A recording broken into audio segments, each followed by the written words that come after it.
మీకు ongoing issues మీకు తెలిసిందే. నేను చాలా రోజులుగా క్వైట్గా నా పనులు చేసుకుంటున్నాను, నా సినిమా పనుల మీద, మా ప్రమోషన్స్ కానీ, మా ఏపీలో కూడా వివిధ పనులు చేస్తున్నాను నేను, నా వైఫ్. సో 1వ తారీఖు 2వ తారీఖున ఏప్రిల్లో నా పాప పుట్టినరోజు అండి.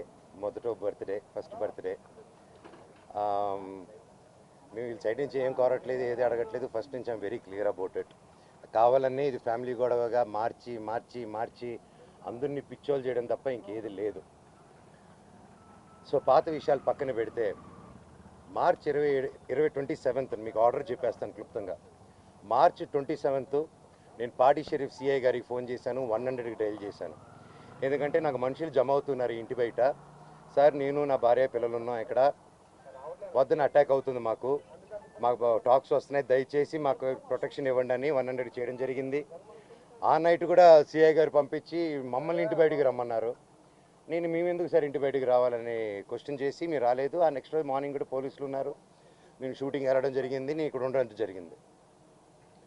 ఏప్రిల్ 1న నేను ఇక్కడ ఏప్రిల్ 2కి మేము బర్త్డే చేసుకుందామని మేము మా వరకే చేసుకుందాము, ఈ దీంట్లో ఈ గోల్లో అందరినీ పిలుచుకొని ఇది ఒక్కర్లేదు, ప్రశాంతంగా పాపతో టైం స్పెండ్ చేసుకుందాం అన్న బావతో చేసుకుందాం అనే ఉద్దేశంతో ఎవరిని పిలుచుకోకుండా మేము చేసుకుందాం అన్న టైంలో 1వ తారీఖు పొద్దున 1వ తారీఖు ఆ ముందు రోజు రాత్రి మేము వెళ్ళి సరే ఓకే ఇక్కడ వద్దు జైపూర్కి వెళ్ళిపోదాం, ఇవన్నీ ఎందుకు హెడ్ఏక్, మేము 4 టికెట్లు బుక్ చేసుకొని వెళ్దాం అనుకునే టైంలో మా అందరికి ఇన్ఫామ్ చేసి వెళ్తున్నామని. నేను వారం ముందు కూడా మా అమ్మగారికి కూడా క్లియర్గా చెప్పేశాను, నాకు విష్ణుకి ఏం కావాలో అన్నీ చేసుకోమన్నమా, నాకు అక్కడ లేను. నేను నా వైఫ్, నా భార్య కూతురి బర్త్డే సందర్భంగా మేము ప్రియాంప్ ఇచ్చేస్తాం, మాకు మీ ఆస్తి లేదు. ఇది ఆస్తి గొడవే కాదు, మా నాన్నగారికి ఎప్పుడో పెట్టేశాను, నాకు ఆస్తి వద్దు నాన్న, మీది ఆస్తి వద్దు, కానీ పిల్లల భవిష్యత్తుకి మీకు సంబంధం లేదా, అది దట్ ఈస్. ఎందుకంటే స్టూడెంట్స్ నమ్ముకొని వచ్చారు, వాళ్ళు నమ్ముకొని వచ్చారు, అక్కడ స్టార్ట్ అయ్యేంత దూరం వచ్చింది అది. ఈరోజు నాకు ఆశ్చర్యం ఏంటంటే సిఐ గారు మీరు ఇక్కడ ఉండట్లేదు కదా అన్నాడు నాతో. సార్ అయితే మార్చి 27 మీకు ఫోన్ చేశాను కదా సార్, ఇక్కడే కదా ఉన్నాను, మీరే కదా ప్రొటెక్షన్ ఇచ్చారంటే సైలెంట్ ఉంటాడు. ఆయన స్క్రీన్ షాట్స్ రికార్డింగ్స్ అన్నీ కూడా మీకు ఇమ్మన్నాడు, ఆయన పర్మిషన్స్తో మీకు ఇవ్వబోతున్నాను. అండ్ 1వ తారీఖున పొద్దున నేను ప్రెస్ బృందానికి లింక్ పంపించాను, వీళ్ళకి ఆల్రెడీ పంపించాను. ఏప్రిల్ నుంచి అప్పుడు డిసెంబర్ 8 స్టార్ట్ అయిన గొడవలకి ఈరోజు వరకు ఒక్క ఛార్జ్ షీట్ ఫైల్ చేయలేదు. ప్రూఫ్స్ ఇచ్చాను, కత్తులు గన్నులతో కొట్టరా అని చెప్పి మా మీదకి వచ్చారు, కర్రలతో వచ్చారు, గన్నులు తీశారు. ఇవన్నీ ప్రూఫ్ సిఏ దగ్గర ఉన్నాయి, అన్నీ ఉన్నాయి, మీకు చార్ట్ హిస్టరీ నేను ఇస్తాను. అయినా కూడా ఈరోజు పడలేదు. ఓకే సార్, కనీసం నా ఇంటికి దౌర్జన్యంగా వచ్చారు. ఆ రోజు పొద్దున్న నేను ఉంటే నా పెట్స్ ఉన్నాయండి లోపల, 3 పెట్స్ ఉన్నాయి, నా రూము అన్నీ నా చిన్నప్పటి నుంచి వస్తువులు, నా పిల్లల వస్తువులు, నా భార్య వస్తువులు. అంటే ఒక మగాడు నేను ఊరిలో ఉన్నప్పుడు లేని ధైర్యం, నేను ఊరు దాటిన వెంటనే జైపూర్కి పాపనెత్తుకొని, వీడు పాప బర్త్డే బిజీలో ఉంటాడు, ఈ టైంలో కొట్టొచ్చని కేవలం విష్ణు ప్లాన్ వేసుకొని తెల్లారుజామున ఏప్రిల్ 1 5:40కి ఇదే రోడ్లో ఉన్న కెమెరా సీసీటీవీ, మా ఇంట్లోనే సీసీటీవీలు, వాళ్ళు ఫేమస్ కదా, పోయినసారి గొడవ అయినప్పుడు వాళ్ళు నా మీద కంప్లైంట్ వేసి వాళ్ళే సీసీటీవీ దాచిపెట్టారు. ఇప్పుడు కూడా మీరు వెళ్ళి అడగండి, సీసీటీవీ వాళ్ళు ఎంటర్ అయింది ఎవరు, వాళ్ళు ఇస్తే సగం గుండు కొట్టుకుని తిరుగుతాను నేను వీధంతా, వాళ్ళకి సమస్య లేదు ఎవరు మీకు. ఎందుకంటే వాళ్ళు చేసింది దొంగ పని. నంబర్ 1, కమిషనర్ గారు బైండ్ ఓవర్ని క్రాస్ చేశారు, మల్టిపుల్ టైమ్స్ క్రాస్ చేశారు. జనరేటర్లో షుగర్ పోయడం దగ్గర నుంచి, మా వాళ్ళని కొట్టడం దగ్గర నుంచి, వాటర్ పంపులు ఇంటికి కట్ చేయడం, పగలు కొట్టడం నుంచి, కరెంటు కట్ చేయండి ఆ ఇంటికి అని చెప్పడం నుంచి, ప్రతి ఒక్కటి ఈ మనోజ్ గారి దగ్గర ప్రూఫ్స్ ఉన్నాయి. వాళ్ళ దగ్గర ఒక్క ప్రూఫ్ మనోజ్ మీద తప్పని చెప్పమనండి, నేను సాక్షాత్ అందరి కాళ్ళ మీద పడి నేను సారీ అడుగుతాను. ఒక్క ప్రూఫ్ చూడు, పోనీ నేను ఆస్తి అడిగినట్టు ఒక్క ప్రూఫ్ చూపిమనండి. వాళ్ళు చెప్పేది ప్రతిదీ అబద్ధం. ఏప్రిల్ 1వ తారీఖున దౌర్జన్యంగా 30-40 కార్లు, ఆ వీడియో కూడా ఇచ్చాను మీకు, 30-40 కార్లు ఇదే వీధిలో వచ్చి మా సెక్యూరిటీ గేట్లు దూకి స్టంప్స్లో బూతులు మాట్లాడి నా సెక్యూరిటీని కొట్టి 3 గంటల వరకు బంధించారు లోపల. నేను 100కి చేశా, పోలీసుకి చేశా, సార్ కమిషనర్ గారికి చేశా, డీసీపీ గారితో మాట్లాడారు మా వైఫ్, సార్ ఇలా అయ్యింది, పెట్స్ ఉన్నాయి, అన్నీ పగలగొడుతున్నారు, మా వస్తువులన్నీ లోపల, నా రూమ్ వస్తువులన్నీ పగలగొట్టేశారు. నా బాబు ఫొటోస్, నా పాప ఫొటోస్, చిన్నప్పటి నుంచి ఉన్న వస్తువులు, నా పాప కోసం ఉన్న చిన్న చిన్న నగలు మేము బర్త్డే కోసం కొనుక్కున్నట్టువి ప్రతిదీ పగలగొట్టి ఎక్కడేసారో కూడా తెలియట్లేదు. నా కారు, నా 2016లో కొనుక్కున్న నా కారు టో చేసుకొని ఆల్మోస్ట్ 9 ఇయర్స్ కారు, నాకు చిన్న నేను పాత వస్తువులు అన్నీ ఎత్తి పెట్టుకుని ఉంటానండి, నేను అవే వాడుకుంటూ ఉంటాను. అండ్ నాకు ఆ సోకులు లేవు. అది తీసుకొచ్చి ఆ కార్ని టో చేసుకొని తీసుకొచ్చేసి వెళ్ళిపోయి ఆ రోడ్డు మీద వదిలేరు. నా మా వైఫ్ కారు మినీ కూపర్, దాన్ని టో చేసుకొని తీసుకొచ్చి ఆ గ్రౌండ్లో వదిలేరు. ఆ గ్రౌండ్లో వదిలి అక్కడ ఖర్చీపులు కట్టుకొని రౌడీ షీటర్లు అందరూ దిగి దగ్గరుండి దాన్ని టో చేసుకొని మళ్ళీ తీసుకెళ్ళి అక్కడ వదిలేరు. ఇవన్నీ గురువారెడ్డి గారికి అవునా ఇంత గలీజ్గా ఎందుకు చేస్తున్నారు, ఇది బాగాలేదు మనోజ్ గారు అని చెప్పి సీఏ గారు చాలా ఫీల్ అవుతున్నారు, కానీ యాక్షన్ తీసుకోలేదు. నేను వెళ్ళండి సార్ మా వాళ్ళు ఉన్నారంటే ఇంటికి వెళ్ళారు. ఇంటికి వెళ్ళి మా సెక్యూరిటీ ఎక్కడని చూశారు, వచ్చేసారు. మనోజ్ గారు అన్నారు. సార్ నా ఇంట్లో అంతమంది దూరిపోయి అంత 5 ఎకరాలు అక్కడ ఉండే 3 acres ఇంట్లో మీరు అక్కడ లేదు అంటే ఎలా సార్, మీరు వెతికారా అంటే నాకు చేశారా సార్ అంటే అది లేదన్నారు. అక్కడ లేరు మనోజ్ గారు, నేను ప్రొటెక్ట్ చేస్తా అన్నారు. ఇది పొద్దునైంది. సాయంత్రం 3 గంటలకి ఇదే మనుషుల సెక్యూరిటీ గార్డ్ని కారులో వేసుకొని వాళ్ళతో బెదిరించి వాక్కుమూలన తీసుకొని సిఐ గారికి వచ్చి పోలీస్ స్టేషన్లో అప్పచెప్పారు. ఇప్పుడు పొద్దున అదే సిఐ గారు అక్కడ ఎవరు లేరన్నారు. ఇప్పుడు తిరిగి అప్పచెప్పారు. సార్ మీకే ఇది చేశారు కదా, మీరే నాకు అఫీషియల్గా చెప్పినారు, కేసు కట్టండి సార్ అంటే కట్టట్లేదు. పోనీ వాళ్ళిద్దరు సెక్యూరిటీలు సార్ మమ్మల్ని కొట్టారని కేసు పెడుతుంటే వాళ్ళు కేసు తీసుకోవట్లేదు. ఆ నోట్ చేసుకుని ఎఫ్ఐఆర్ చేయాలంటే ఇదంతా నేను పై వాళ్ళతో మాట్లాడాలి, నేను నాకు రైట్ లేదు అంటున్నాడు.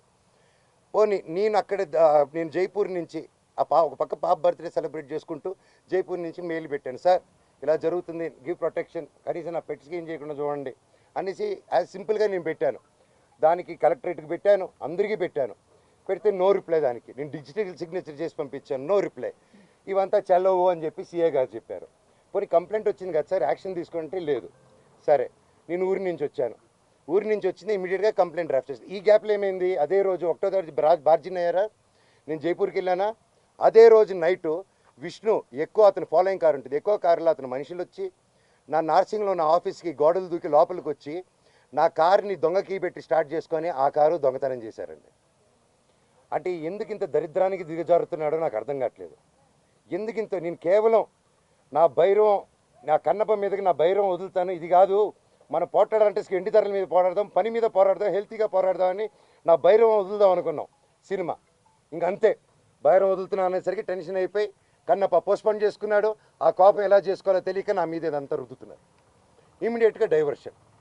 ఇప్పుడు మా అమ్మగారికి మా నాన్నగారికి వాళ్ళకి అవసరం అండి ఈ వయసులో. విష్ణు నాకంటే 4 సంవత్సరాలు పెద్దవాడు, అతనికి 4 పిల్లలు ఉన్నారు, వచ్చి మాట్లాడడం తెలియదా, కూర్చొని మాట్లాడమని అడుగుతున్నాను నేను. పెద్దోళ్ళని కూర్చొని పెట్టి అడుగుతున్నా, మాట్లాడలేరా?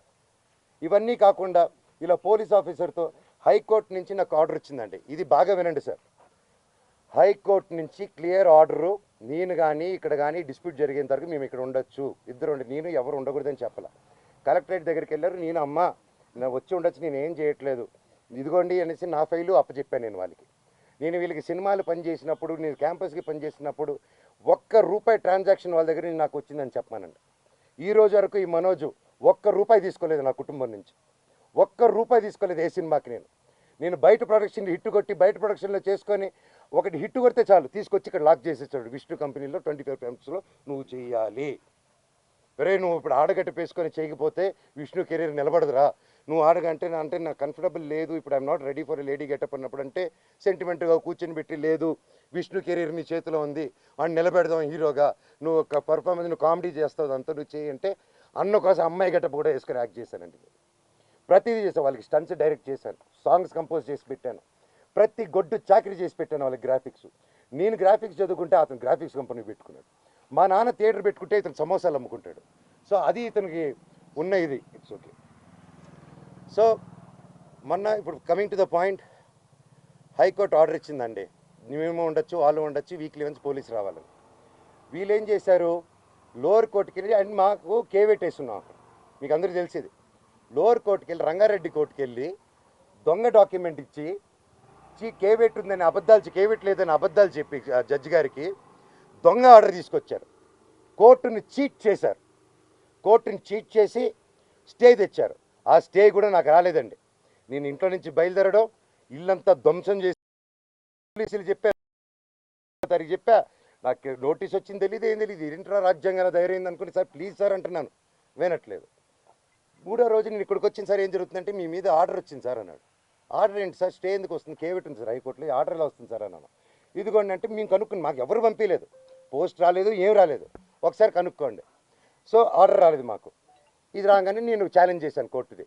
15th కేసారు. నేను లేదండి ఇది అర్జెంటు, మీకు ఏదో చీటింగ్ జరిగింది అక్కడ, we want to prove it అని. నేను ఆ ఆర్గ్యుమెంట్ జరిగింది, వీ ప్రూవ్డ్ ఇట్ రైట్. కోర్టులో అక్కడ ఎవరో వీళ్ళు తప్పుదారి పెట్టించి కోర్టుకి చెప్పారు. జడ్జి గారు చెప్పి మమ్మల్ని కోర్టుని చీట్ చేస్తారని తిట్టి అవతల వాళ్ళని కూడా ఈయన మీద వేసిన ఆర్డర్ నేను వెకేట్ చేస్తున్నానని తీసేశారు. సో ఒరిజినల్ హైకోర్టు ఆర్డర్లో ఉంది.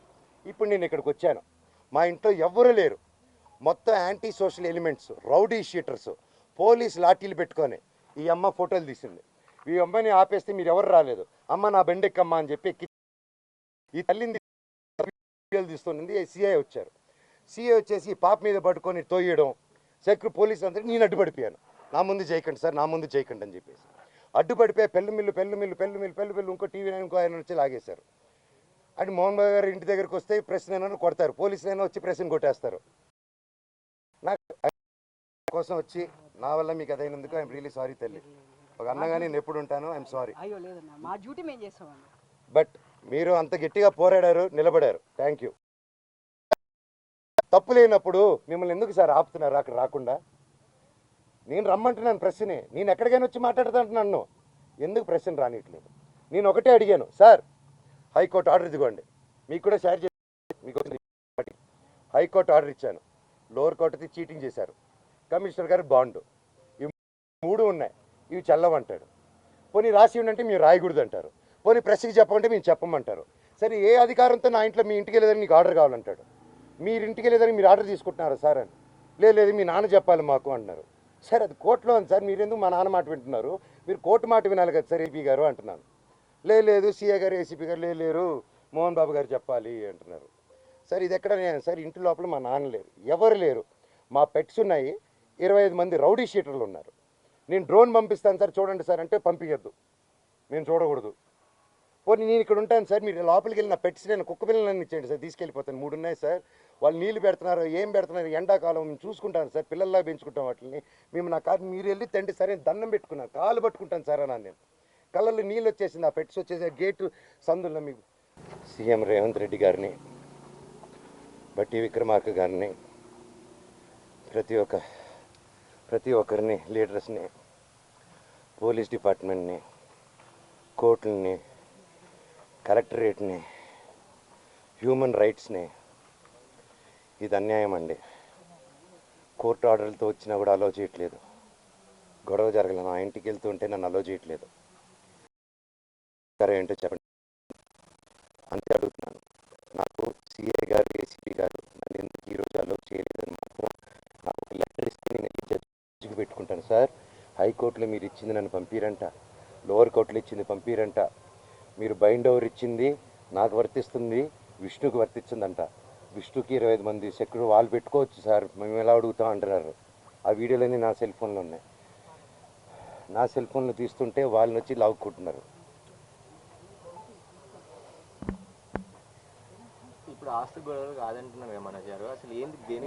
నా తల్లి మీద నా పిల్లల మీద ప్రమాణం చేసి చెప్తున్నాను, ఏ రోజు నేను ఆస్తి అడగలేదు, నా భార్య కూడా ఆస్తి అడగలేదు, మా 2 పక్కల ఆస్తి గురించి మేము ఏ రోజు సంభాషణ తీయలేదు. మాకు దొంగ సిగ్నేచర్లు పెట్టారు, ఫ్రాజరీలు చేశారు, మేము ఫ్రాజరీ కేసులు కూడా వేయలేదు. మేము వాళ్ళ కర్మకు వాళ్ళు పోతారు, కర్మ సిద్ధాంతాన్ని నమ్ముకొని ఉంటాం. అర్థమైందండి? కుళ్ళు అండి, చిన్నప్పటి నుంచి నేనంటే కుళ్ళు. నా జుట్టు విష్ణు చేతికి వెళ్ళాలి, నా జుట్టు మనో జుట్టు నా చేతికి కావాలి నాయన అంటే, సరే బిడ్డ వాడి జుట్టు నీకు ఇస్తారని నేను మాట ఇచ్చారు. అంతకు మించి నేను అది ఇవ్వట్లేదు.